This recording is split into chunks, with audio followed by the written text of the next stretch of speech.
প্রায় 2 বছর আগে শেষ হয়েছে নীলফামারী জেটিসিএল এর সৈয়দপুর সিটি গেট স্টেশনের রেগুলেটিং ও মিটারিং এবং পিজিসিএল সরবরাহ কেন্দ্রের ডিআরএস তৈরির কাজ। তবে অজানা কারণে বন্ধ রয়েছে কেন্দ্র দুটির প্রধান গেট, নেই কোনো কার্যক্রম।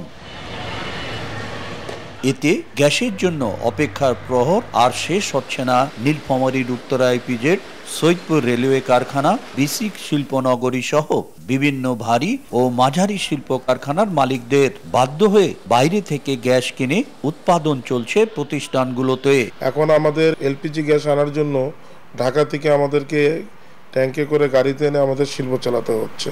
এতে আমাদের ব্যয় প্রায় অনেক বেড়ে গেছে। আমাদের বিসিক শিল্পনগরীতে গ্যাস দেওয়ার যে কথা, সেটা গ্যাস অদ্যবধি আসতেছে না, লাইন কমপ্লিট হয়ে গেছে, আমরা গ্যাস পাচ্ছি না। এত টাকা ইনভেস্ট করার পর এটা যদি একটা শীত হস্তির মতো পড়ে থাকে, তাহলে তো আমাদের দেশে কোনো কাজে লাগলো না। সংশ্লিষ্টরা বলছেন দুটি কেন্দ্রেই গ্যাস মজুত আছে।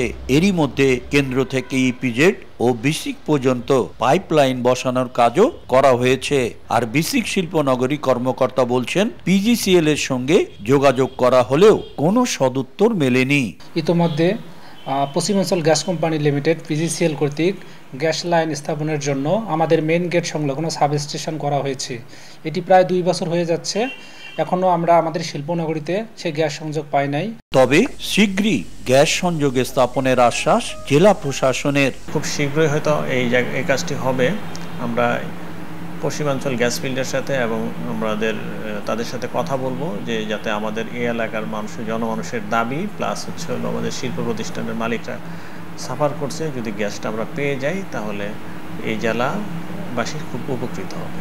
তথ্য মতে কেন্দ্র দুটি থেকে সরবরাহ শুরু হলে প্রতিদিন মিলবে 100 ঘনফুট গ্যাস। শাকির হোসেন বাদল, সময় সংবাদ, নীলফামারী।